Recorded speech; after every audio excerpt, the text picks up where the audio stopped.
deep, way down the left side, way downfield, and it's caught for a touchdown. Touchdown, a marvelous catch. What a catch. Well, hello. Thank you so much for taking time out of your day to check out this video. Welcome to the Gridiron. Before I get started, I just want to say thank you so much to everyone out there who's been watching my videos.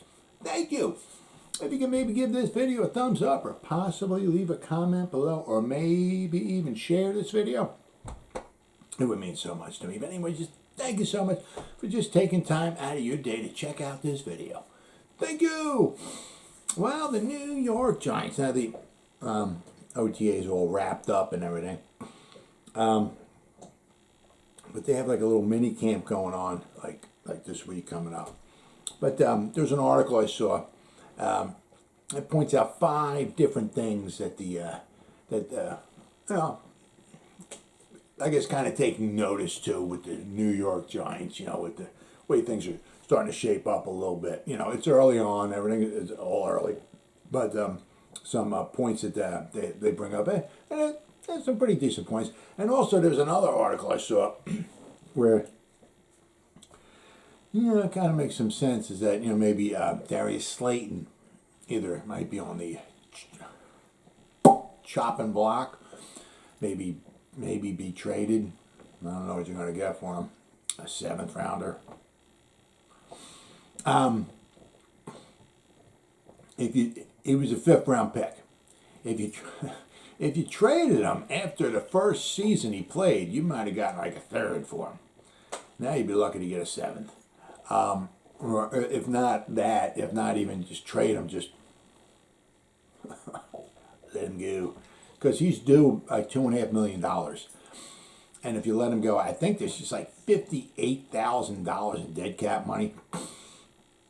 So if you were to let him go, you're saving about $2.5 million. Now that may not sound like a boatload, but when the season goes along and you start calling guys up from maybe the practice squad or getting guys in off the waiver wire or whatever, you're going to need to pay these guys. And a lot of these guys that you get in off the streets or from the practice squad, I mean they're cheap, but $2.5 million, you can sign a couple guys, and that's huge. I mean you need money going into the season. Giants don't have a boatload of money right now. And I'm not saying so much we're going to take Darius Slayton, just let him go, save $2.5 million, and you want to spend it right away. I mean, just save your money. But I mean, if you start looking at like the Giants, what Darius Slayton has maybe done over the past couple of years, and what the Giants have kind of maybe as wide receivers and all. I mean, they got a decent amount. I mean, it's not like Darius Slayton's our number 1 wide receiver. He's expendable, especially since he's not a Dable guy, he's not a Shane guy or anything like. So he's expendable. I mean, it's quite well. If we don't let him go, this quite very well could be his last season with the New York Giants. All right, New York Giants. We got. I think it's from Fan Nation, Giants Country. This article here. It's down here. It says 5 things learned from the New York Giants recently completed OTAs. 10 OTAs they had. All right. So we got Giants wrapped up the last of their scheduled 10 OTAs last Friday, their off-season program nearing its conclusion. This is a teaching camp because it's important, Dable said last week. People are learning our language, which is, absolutely.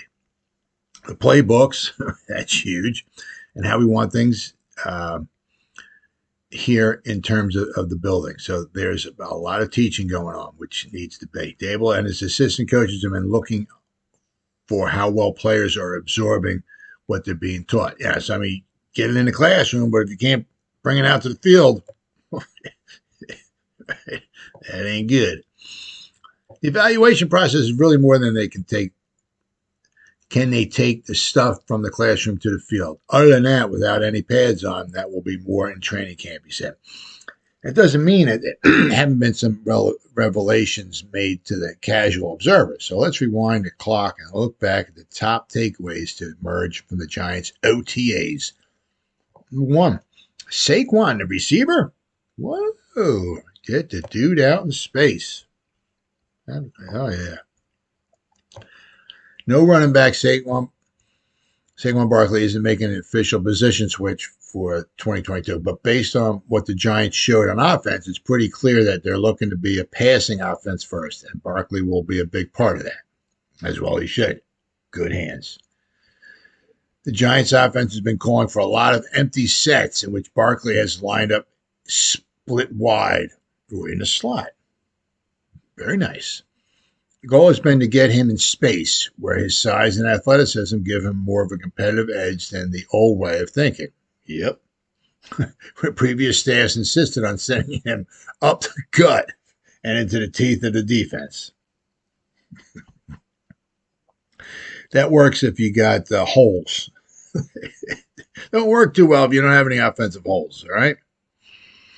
So far, so good. Barkley, who has excelled as a receiver in his rookie season, 91 receptions on 121 targets, 721 yards, and 4 receiving touchdowns, has looked very comfortable in that role. There's been a few handoffs for the Barkley, who is in his contract year, but the majority of those have gone outside the tackle box, which is where Barkley has historically been at his best. Right?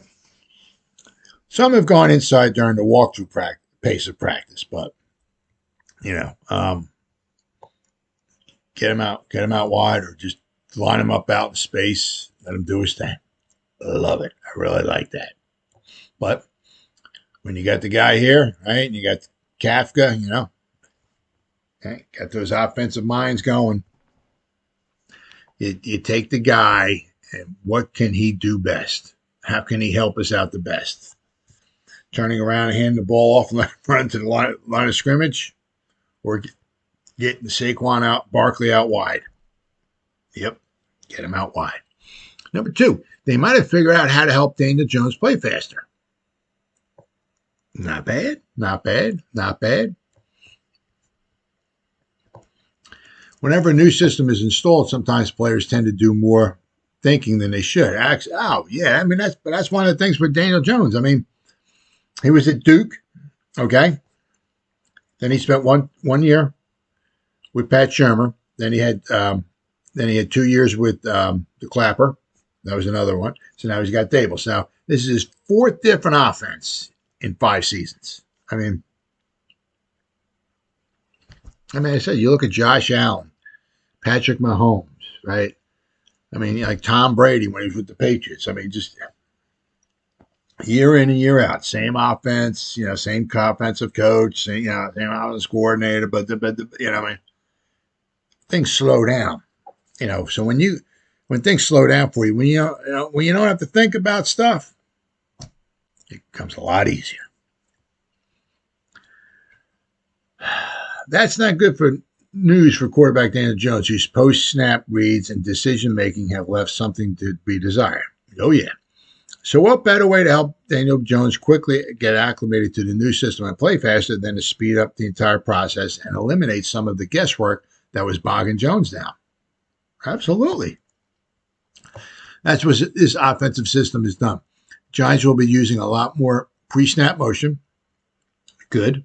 So that way you can kind of figure out maybe who's covering who, what kind of defense you got going on, which will help Jones process what kind of defense he might be facing. After the snap, the objective is get the ball out of Jones' hand as quickly as possible, letting the playmakers rack up the yards after the catch. Let them yak it, baby. Yak it real good. This approach should cut down on time to throw by Jones. Moreover, it should allow him to get into more of a rhythm early on. That's true. But how many times you see him in the pocket, looking and just standing there and just looking, and you're just waiting for somebody to hit him and the ball to come flying out and the other team to get it, and the other first down, team the other way. Right? If you get him a couple steps, drop back and do what he's got to do, get the ball out of his hands. Another advantage by having Jones get the ball out of his hands quickly, the offensive line won't have to hold his blocks as long, which is true. If you got a block for 2 seconds, you got a pretty good chance of, holding your blocks. If you got a block for 4 or 5 seconds, that's when you start getting into some trouble. That will help the unit while it begins its gelling process, which is true. I mean, it doesn't matter who you got there. I mean, if you put 5 new guys out there, all right, go get them, guys. Yeah, just go lead us to 1 touchdown after that. No, it takes some time. So, especially as the younger players ultimately replace the older veterans. There will be some deep attempts, right? Well, Daniel Jones is very good with his deep balls. Very good. Giants will pick and choose where they take their chances. So obviously, picking and choosing, so I guess they're going to be playing the odds, I guess. Well, right here, there's a good chance that we might have some time to be able to have Daniel Jones step back and give an extra second or so, to throw the ball down deep, so that they can pick and choose. So that's not bad. Along those lines, Daboll's encouraged Jones to let it rip during practice and not be afraid of throwing an interception. That, too, is going to help Jones speed up his play. But, I mean, that's, let it rip now, okay, is one thing. Letting it rip, during the games is something else. All right. Number 3, the defense plans to be a bully. All right. I like it. For as long as there has been football, defenses have strived to be aggressive. The problem is that there are different levels of being aggressive. Steve Spagnuolo, the defensive coordinator for the Giants when they won the Super Bowl, was aggressive with his NASCAR 4 defensive ends pass rushing package. Yep. More recently, Patrick Graham emphasized playing more press coverage to force quarterbacks to hold on to the ball longer or force a pass into tighter windows while usually trying to get to the quarterback with 4 rushers, which very rarely happen. And now, current defensive coordinator Wink Martindale is sending the house at quarterbacks. I like it. Sporting an upgraded pass rush, which should feature second-year man Azeez Ojulari and rookie Kayvon Thibodeau on the edges and Leonard Williams up front. Very nice. Martindale is going for this jugular every chance he can. I like that. But, sometimes when you push all the chips into the middle of the table, sometimes you're going to lose. And if you wind up losing, 6 points for the other team. So you got to be very careful. But I like the aggressiveness. I like it. In addition to cranking up the heat, Martindale's defensive players have been spotted working on practicing stunts and twists during the OTAs. Very good. Something we don't recall seeing with the previous coaching staff. The end goal for the Giants defense is to become a bully, which despite its best efforts in recent history to do so, came up woefully short. Oh, yeah.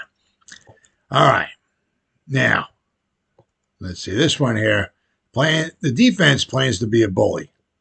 So does the offensive line. Number 4.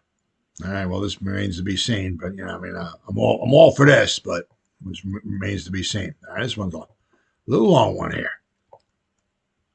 Despite it being a new program with a new staff, the Giants offensive linemen know all about the reputation past Giants offensive lines have picked up, and they're not exactly pleased. The reputation as being a weak link on the football team is about to be kicked to the curb if the current crop of offensive linemen have their say in the matter. I think that fits the mold of what offensive linemen should be, who are tone setters, said guard Shane Lemieux, about the unit's desire to gain a reputation as being a nasty group off the field, or on the field, I'm sorry. In this offense, the offensive line were tone setters, and that's the way we should play, and that's the way we're coached. To be fair to previous staffs and players, that's always been the goal, but various circumstances, such as injuries, have stopped the Giants from developing cohesiveness. It's tough. I mean, if, one week, the first week of the season, you got 5 guys in there, and then after the first quarter, Shane Lemieux's gone. This season's over. Then you go to week number 2, and then by halftime, Nick Gates, cracks his leg, now he's gone. All right, now you got to bring somebody else in there. So when and then I don't know, shortly after that, we had Ben Bredesen in there, left guard, and then he wound up hurting his hand, and he was out for multiple games. So it's, it's kind of, it is tough, to get that when you don't have cohesion, the guys playing together. When guys keep replacing guys, because guys keep getting hurt and are out for the season, it makes it very difficult. That's not the only factor. The constant changeover in coaching and how their players have responded to coaching have also played into question. Yeah, I mean, when you got new coaching staffs every 2 years, you got new offensive line coach, seems like every year. I mean, it makes it really difficult. So when current offensive line coach Bobby Johnson puts his list of characteristics and quality he wants in an offensive line, one thing stood out at the top. I want guys that are tough, and I don't mean physically tough. I mean mentally tough. If you're mentally tough, you'll be physically tough, Johnson said. I want guys who are smart. I don't care what they got on the Wonderlic.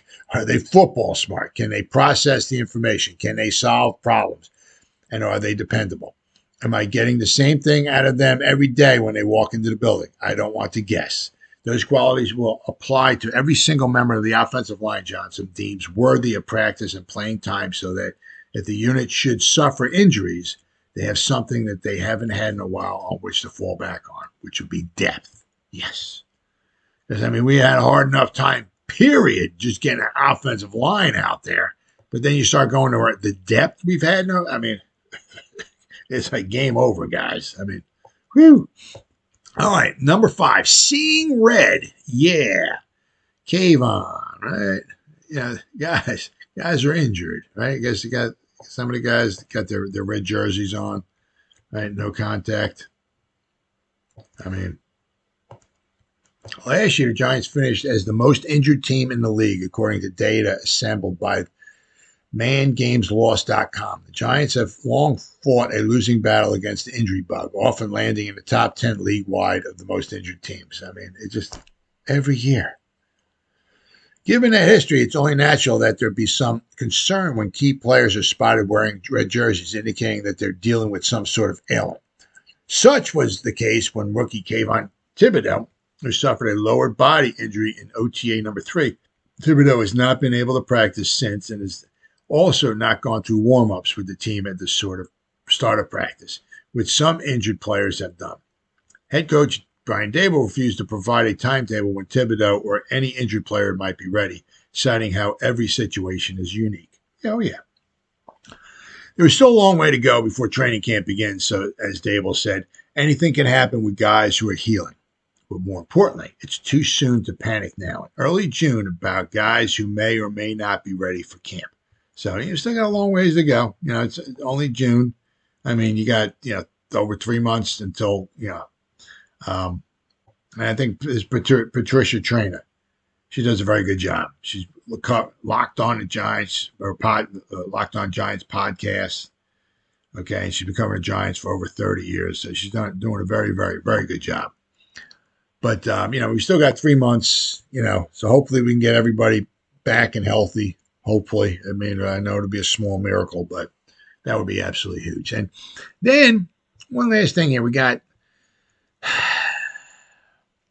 PFF names this Giant as a potential roster cut or trade candidate. Darius Slayton is far from a lock to make the Giants roster, but here's why people should slow their roll regarding his status. So,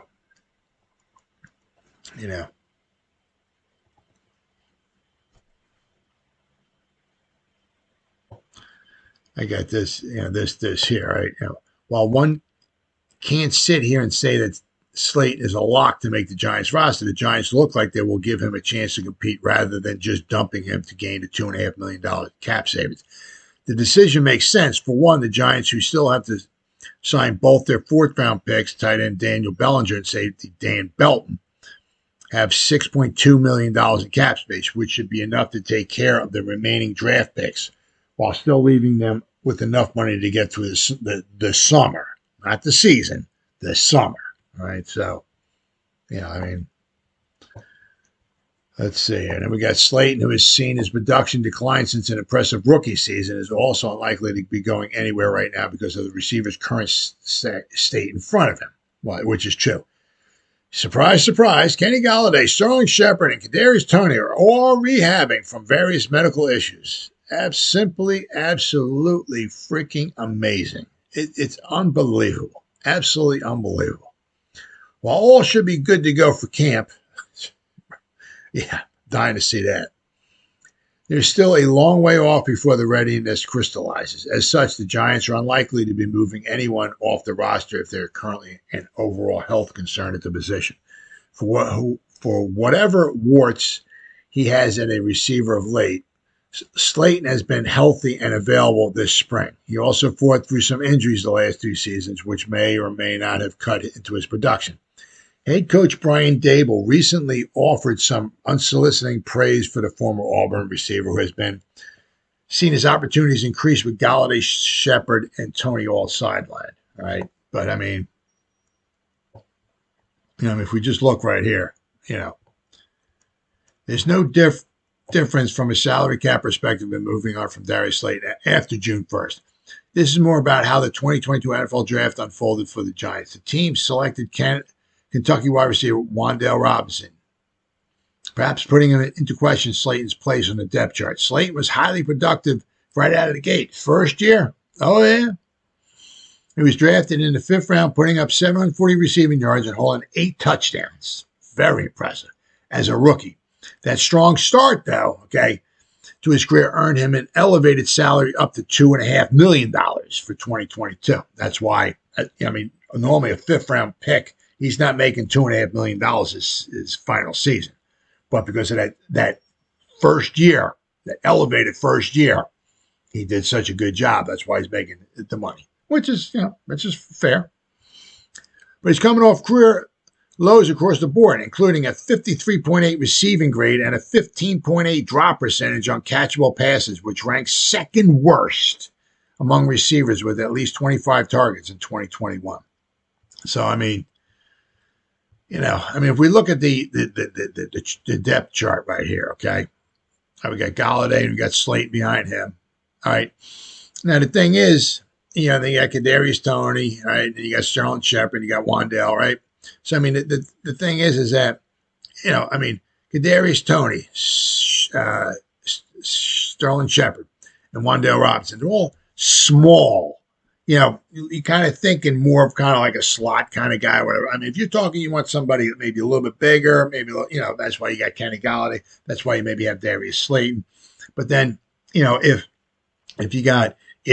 Kadarius Toney, if Kenny Golladay, if Sterling Shepard can get healthy and stay healthy, and then you got Wan'Dale Robinson, and then quite a few snaps during the game, you're also putting Saquon Barkley out wide as well, too. Well, that's certainly going to cut into Darius Slayton snaps without question, So it's and then we got a plethora of other guys behind him. Now I don't know if any of these guys are ever going to work their way in to be maybe as good as Slayton was, but if we, as I said, if we look, his first year, 2019, started 9 games, played in 14, right? Had 48 receptions, 700. That's what they were talking about, right?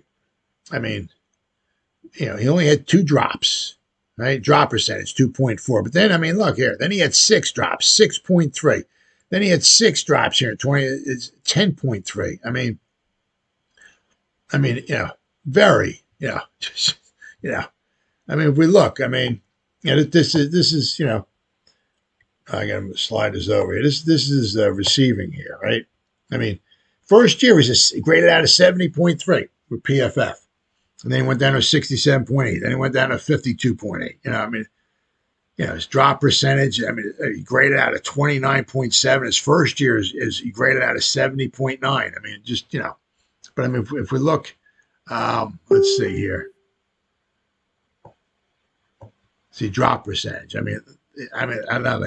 Somehow they got, this was last season. This was 2021, right? His drop percentage, I don't know. So they got 18.8%. He had 6 drops, 18.8. Really, really bad. I don't know, And I know he had some injuries, but the past 2 years, he has not played very well at all. And as I said, you can see right here, all right? He's just under Mark Lewinsky. Right? Mark Lewinsky this year's, his cap hit is 3.3. Right? And then you got Darius Slayton. I'm sorry. He's right under Tyrod Taylor. Tyrod Taylor this year's cap hit is 2.7. But you see here 2.5, almost $2.6 million. Okay, so that's a nice chunk of change right there. That's a couple of these players down here. You know what I mean? You got to start bringing guys in off, off the waiver wire, off the practice squad. You got to sign them and all that stuff and everything. I mean, these guys are $800,000-$900,000, maybe $1 million. Well, I mean, if you cut, if you wind up cutting them, you got 2.6. That's 2 players right there, right? So it's a tough situation because the guys in front of them have a tendency of getting hurt. No doubt about that. Right now, they're hurt. And they're rehabbing, they're trying to come back from being injured, right? But they all have a tendency of getting hurt. So it's like, what do? Do you let them go and you get that money and now you have some money, you can maybe bring in a couple other guys during the season?